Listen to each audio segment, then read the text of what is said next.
जय हिंद। आज की क्लास में हम करेंगे साइंस के most important question. Miscellaneous question है जो आपके नियर बाई एग्जाम में 100% आपको देखने को मिलेंगे। तो चलिए, पहला क्वेश्चन है 32 degree Fahrenheit is equal to कितने डिग्री सेल्सियस, यानी कि 32 डिग्री जो फ़ारेनहाइट की जो वैल्यू होती है वो कितने डिग्री सेल्सियस के इक्वल होती है। तो यहाँ पर चार ऑप्शन दिए हुए हैं। ऑप्शन ए में है 0, बी में है 100, सी में है 48 और डी में 24। तो जो 32 डिग्री अगर फ़ारेनहाइट की बात करें तो कितने डिग्री के बराबर होता है, 0 डिग्री सेल्सियस के इक्वल होता है। तो आपका जो राइट आंसर है वो होगा ए।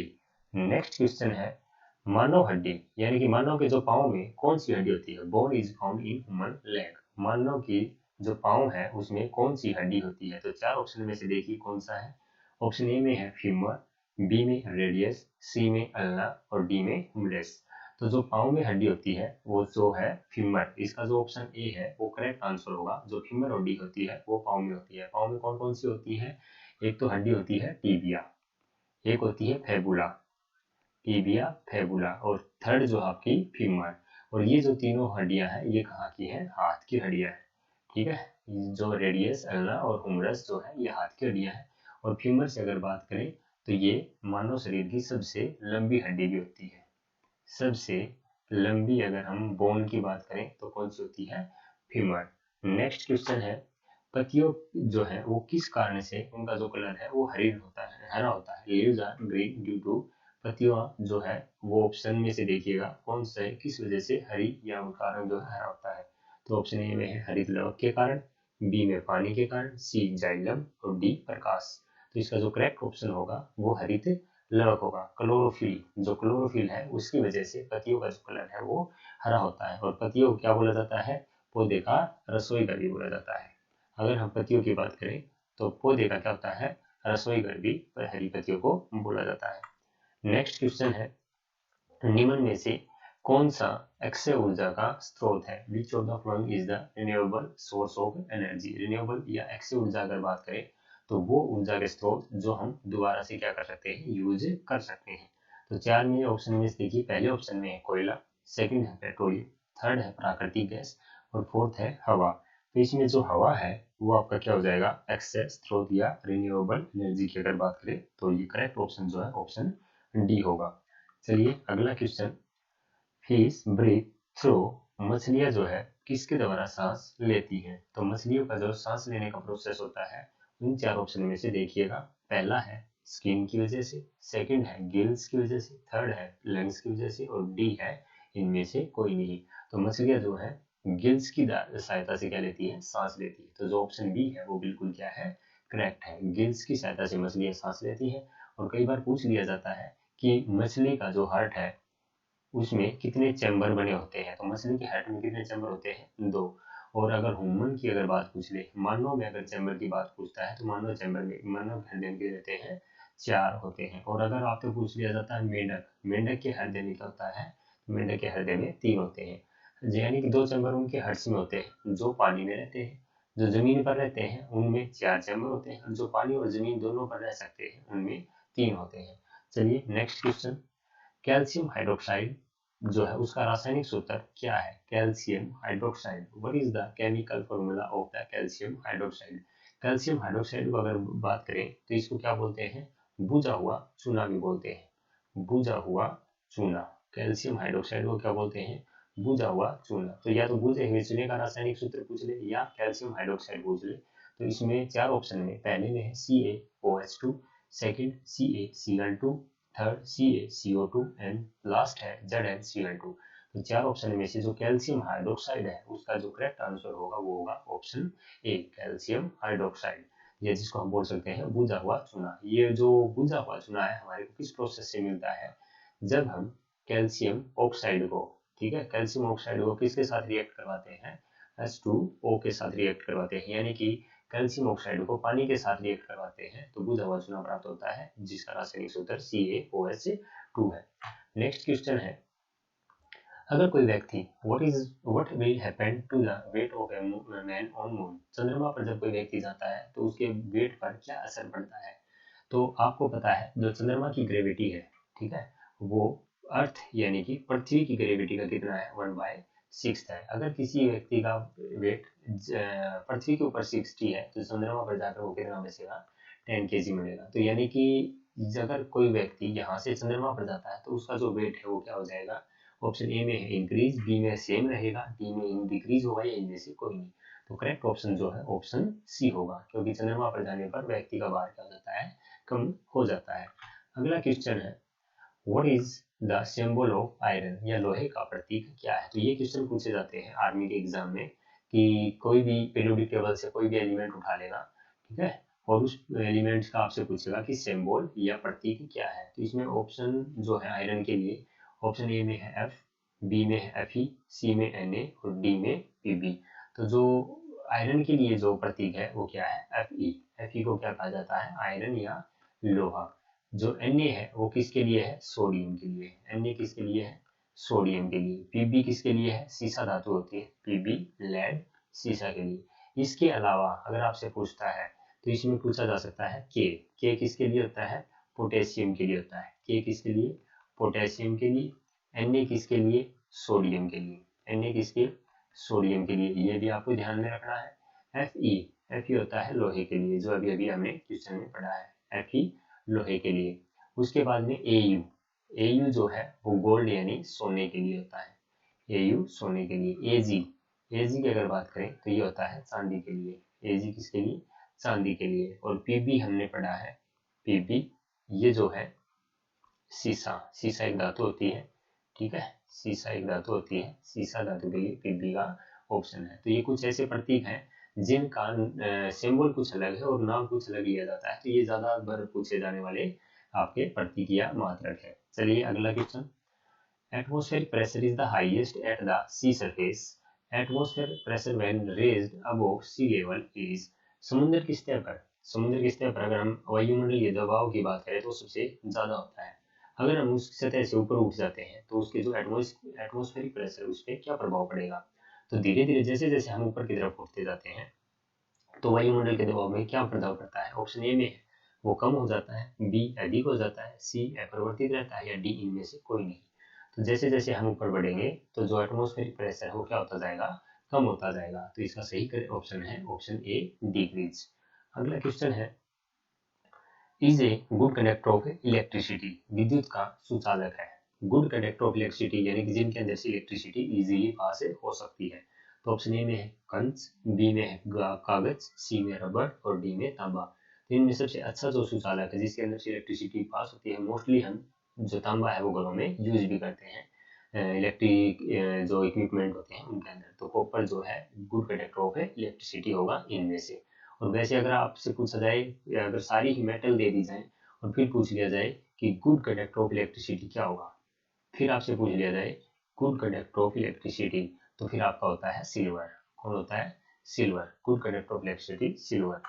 अगला ऑप्शन है when metal is heated its density is, जब धातु को गर्म किया जाता है तो उसका जो घनत्व है उसके ऊपर क्या प्रभाव पड़ेगा।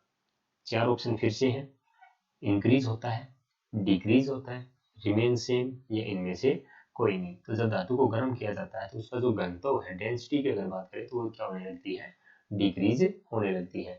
बाकी हम अगर धातु का लेंथ की बात करें, लंबाई की बात करें, एरिया की बात करें और वॉल्यूम की बात करें, लेंथ लंबाई, एरिया क्षेत्रफल और वॉल्यूम आयतन, ये तीनों चीज गर्म करने पर बढ़ती है। ये तीनों चीज गर्म करने पर क्या होती है, बढ़ती है। क्योंकि धातु में हमने पढ़ा था रेखीय प्रसार, ठीक है, क्षेत्रीय प्रसार, क्यूबिक जो है एक्सपेंशन, तो ये चार है, तीन चार ऑप्शन थे। तो इसमें से जो ये अगर इनमें से कोई पूछा जाता तो ये बढ़ेंगे, बाकी डेंसिटी अगर घनत्व की अगर बात की जाती है तो घटेगा। अगला है रबड़ इज प्रोड्यूस फ्रॉम, रबड़ की उत्पत्ति कहाँ से होती है। तो option A polyester, B chemical, C पेड़, या डीजल। तो रबड़ जो है पेड़ से प्राप्त किया जाता है। तो सही ऑप्शन ऑप्शन सी होगा। The compass needle always point in the direction, जो कंपास की सुई है वो हमेशा किस ओर इशारा करती है। तो option A north, B south, C east and D west. तो जो कंपास की सुई होती है वो हमेशा नॉर्थ की तरफ क्या करती है, इंडिकेट करती है। तो सही ऑप्शन होगा नॉर्थ, क्योंकि पृथ्वी के ऊपर कितने, अगर हम पोल की बात करें एक तो नॉर्थ पोल है और दूसरा क्या है, साउथ पोल है। साउथ पोल है तो इसमें नॉर्थ पोल की तरफ है इंडिकेट करती है। उसके बाद है हु डिस्कवर्ड पेनिसिलिन। पेनिसिलिन की खोज किसने की थी? Option A Alexander Fleming, B Louis Pasteur, C Edward Jenner and D लीeuwenhoek। तो इसका जो करेक्ट ऑप्शन है वो अलेक्जेंडर फ्लेमिंग होगा। पेनिसिलिन की जो खोज करने वाले हैं वो अलेक्जेंडर फ्लेमिंग है। अगर मैं लुई पास्चर से संबंधित क्वेश्चन पूछा जाता तो इससे रेबीज के टीके का आविष्कार किया था। किसका? रेबीज। रेबीज किसके काटने से होती है? कुत्ते के काटने से होती है। और कुत्ते के काटने से जो रेबीज होती है उसमें क्या होता है, हाइड्रोफोबिया होता है। क्या होता है? हाइड्रोफोबिया, यानी कि पानी से लगने वाला डर होता है। और अगर एडवर्ड जेनर की बात की जाए तो इसने चेचक के टीके का आविष्कार किया था। ठीक है ना, चेचक vaccination, Edward Jenner, Louis Pasteur rabies vaccination और अलेक्जेंडर फ्लेमिंग पेनिसिलिन। और लास्ट बचता जो लीeuwenhoek है। तो हमने पढ़ा था कि जो जीवित कोशिका है, जीवित कोशिका या लिविंग सेल की अगर बात की जाए, लिविंग सेल की अगर बात की जाए तो लिविंग सेल की खोज करने वाले कौन थे? लीeuwenhoek थे। और सबसे पहले अगर कोशिका खोज की अगर बात आती है, कोशिका की खोज किसने की? तो वहां पर आता है रॉबर्ट हुक। कौन आता है? Robert Hooke. रॉबर्ट हुक ने कोशिका की खोज की थी। और जीवित कोशिका की खोज करने की बात आए तो लीeuwenhoek। अगला क्वेश्चन है बॉक्साइट किस धातु का ऐसक है? तो बॉक्साइट इसमें से ऑप्शन ए लोहे का, एल्युमिनियम का, कॉपर का या टीन का। तो बॉक्साइट जो है वो एल्युमिनियम का और है या ऐसक है। करेक्ट ऑप्शन ऑप्शन बी होगा। 16 है एल्युमिनियम का मुख्य ऐसक कौन सा है? फिर वही आ गया था most important ore of the aluminium is. तो मोस्ट इंपोर्टेंट ओर जो है वो क्या आ जाएगा? ऑप्शन ए करेक्ट है, बॉक्साइट।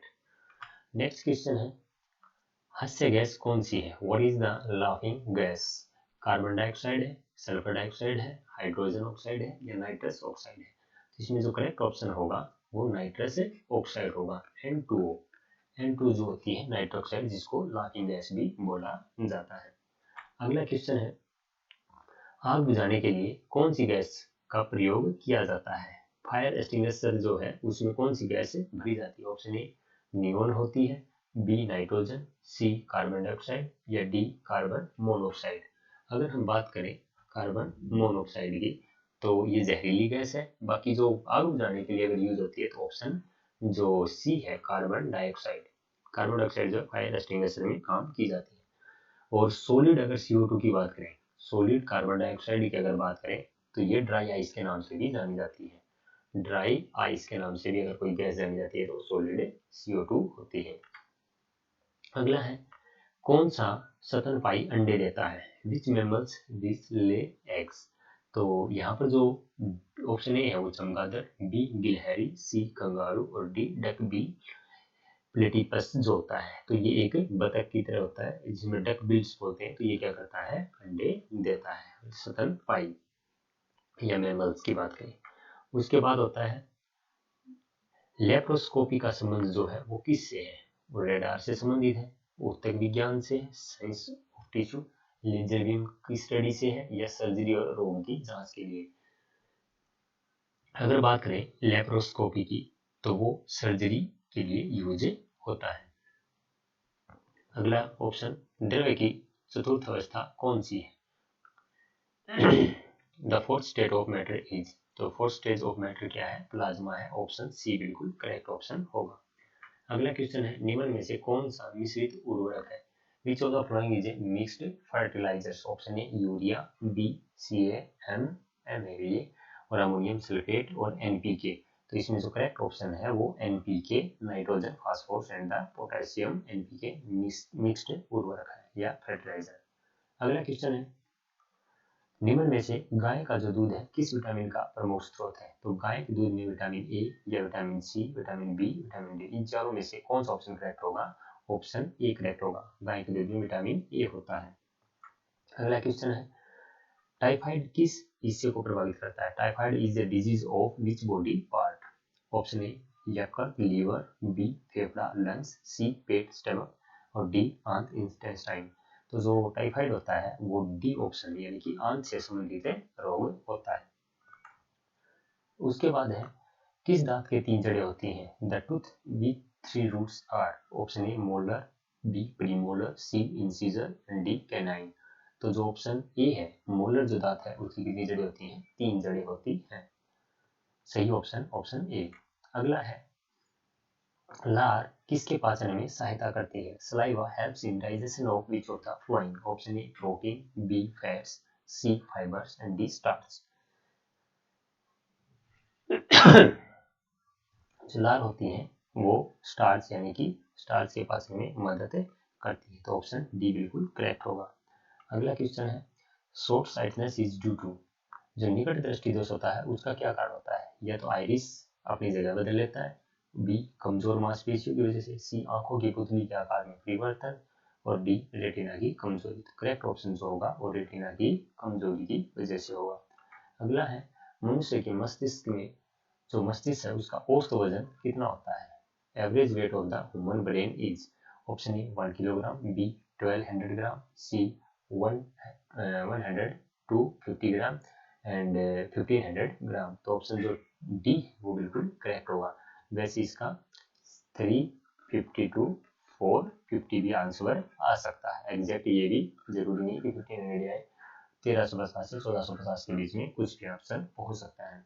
अगला क्वेश्चन है which of the flowing infection disease spread through air. हवा से फैलने वाला रोग कौन सा है? ए प्लेग है, बी तपेदिक जिसको टीबी बोलते हैं, ट्यूबरकुलोसिस, सी टाइफाइड या डी हैजा। तो यहाँ हवा से फैलने वाला रोग है ऑप्शन बी तपेदिक। उसके बाद नेक्स्ट क्वेश्चन है water has maximum density at.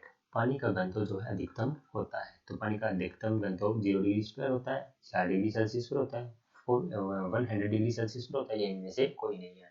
तो इसका जो करेक्ट ऑप्शन होगा मैक्सिमम जो डेंसिटी थी वाटर की वो कितने डिग्री सेल्सियस होती है? 4 डिग्री सेल्सियस पर। पानी से या जो डेंसिटी की बात करते हैं तो 4 डिग्री सेल्सियस अधिकतम होती है। तो ये हुए आज के 30 क्वेश्चन। मिलते हैं जल्द ही नेक्स्ट क्लास के साथ ऐसे ही इंपॉर्टेंट क्वेश्चन के लिए, और तब तक अगले वीडियो के लिए चैनल को सब्सक्राइब जरूर करें। जय हिंद।